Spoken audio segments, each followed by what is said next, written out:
Proyek pembangunan Puskesmas Prototipe Bati yang sempat mangkrak pada 2024 kini telah rampung dan mulai memberi manfaat bagi masyarakat. Jumat 13 Februari 2026 lalu, Bupati TTS Edward Markus Liu secara resmi meresmikan pemanfaatan fasilitas kesehatan tersebut. Di hari yang sama, Bupati juga meresmikan Puskesmas Prototipe Fatumnasi sebagai bagian komitmen layanan kesehatan masyarakat. Dan pemirsa, berikut liputan selengkapnya untuk Anda.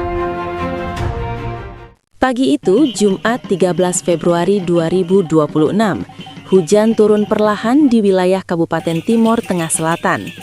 Kabut tipis menyelimuti jalan menuju desa Fatukoko, seolah menjadi saksi perjalanan panjang sebuah fasilitas kesehatan yang sempat terhenti di tengah jalan. Rombongan Bupati bergerak menuju Puskesmas Prototipe Bati. Di halaman gedung 2 lantai yang kini berdiri kokoh, masyarakat telah menunggu. Dengan balutan pakaian adat, mereka menyambut Bupati Edward Markus Liu dan rombongan secara adat. Penyambutan itu bukan sekedar seremoni, melainkan simbol bahwa pembangunan adalah peristiwa sosial, menyangkut martabat, harapan, dan hak dasar warga. Hari itu menjadi momentum penting, peresmian Puskesmas Prototipe Bati sebagai representasi pelayanan publik bidang kesehatan bagi masyarakat desa Fatukoko dan sekitarnya.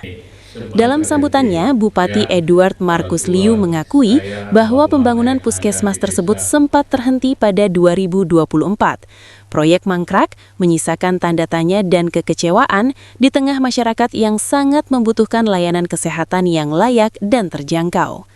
Namun, pada awal masa kepemimpinannya, ia memerintahkan agar pembangunan fasilitas tersebut wajib dilanjutkan. Dengan berbagai proses dan tahapan yang melibatkan sejumlah institusi berwenang, hari ini kita menyaksikan gedung ini telah rampung dan siap beroperasi, tegasnya. Sempat terhenti, ya, orang tua saya, bapak mama yang ada di desa Fatukoko, ya. Dan tentunya puskesmas ini melayani beberapa desa tetangga. Waktu itu pembangunan awal itu sempat terhenti. Tatkala kami melantik, kami disampaikan oleh Kadis Kesehatan yang cukup aktif sekali, ya, Ibu Dr. Ria, ya, menyampaikan bahwa di dalam pelaksanaan pembangunan puskesmas yang ada adalah salah satu yang tidak dapat diselesaikan, yaitu Puskesmas Bati. Saya tanya kenapa, dan digambarkan beberapa halangan yang terjadi. Saya bilang puskesmas itu harus dibangun sampai tuntas, agar supaya puskesmas itu dapat dibangun dengan selesai dan tentunya bisa melalui masyarakat yang ada. Dengan tahapan-tahapan yang kita lakukan lewat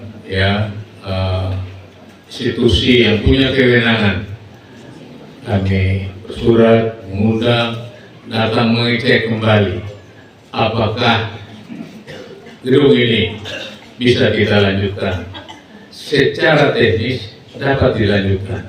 Oleh karena itu saya bilang sama Ibu Kadis Kesehatan, Ibu Dr. Ria, dan Sekretaris, ya, Pak ya, saya bilang bagaimanapun dan apapun kita harus lanjutkan pembangunannya.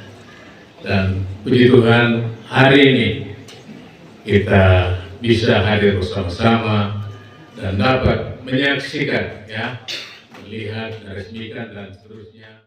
Pernyataan itu menegaskan bahwa pelayanan dasar, terutama kesehatan, tidak boleh tunduk pada persoalan administratif maupun kegagalan teknis.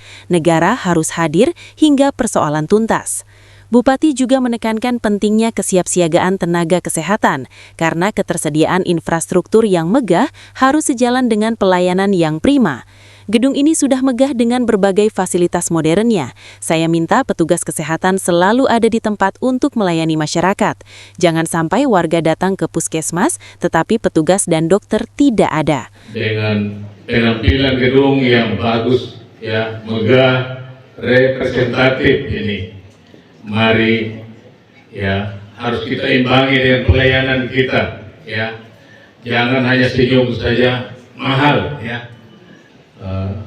Namanya puskesmas yang sudah representatif ini, tidak ada istilah kalau ada masyarakat datang, tidak ada petugas, tidak ada dokter. Tentunya kita memang kesulitan dokter, tapi minimal ya kapus dan jajarannya itu yang bertugas harus ada di tempat. Pesan tersebut menjadi penegasan edukatif bahwa kualitas pelayanan publik tidak hanya diukur dari kemegahan bangunan, tetapi dari disiplin, tanggung jawab, dan empati aparatur. Infrastruktur tanpa pelayanan hanyalah dinding kosong. Kepala Dinas Kesehatan Kabupaten TTS Dr. Ria Carolina Tahun dalam laporannya menjelaskan bahwa kelanjutan pembangunan puskesmas prototipe Bati dikerjakan oleh PT Restu Sukomau dengan nilai kontrak sebesar Rp6.445.275.000. Pembangunan puskesmas prototipe Bati oleh PT Restu Sukomau dengan nilai kontrak sebesar Rp6.445.275.000 dengan masa kerja 150 hari kalender. Selain gedung prototipe puskesmas, dibangun juga 3 unit rumah untuk dokter, bidan, dan perawat tahun 2024. Mohon izin informasi, masih 1 rumah yang ada listriknya. Nanti untuk listriknya akan dipenuhi dari dana kapitasi. Data dan dokumentasi KLTV News mencatat proyek awal dibangun melalui dana alokasi khusus tahun 2023 sebesar Rp8.991.822.059 dan dikerjakan oleh CV 260 Promosindo.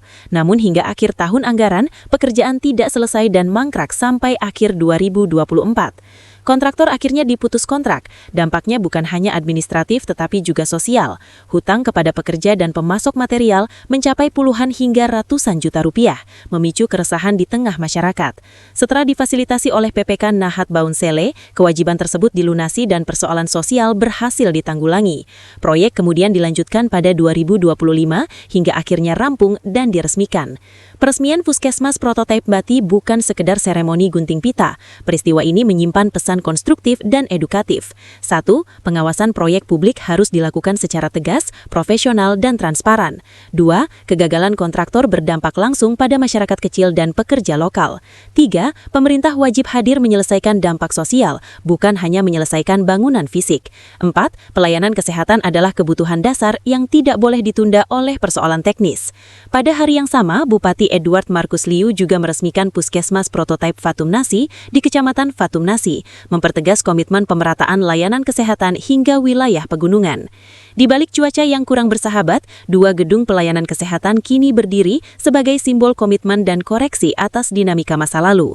Setiap rupiah anggaran publik harus bermuara pada pelayanan nyata dan setiap proses yang terlewati menjadi bagian dari ukuran kinerja serta integritas pemerintahan saat ini.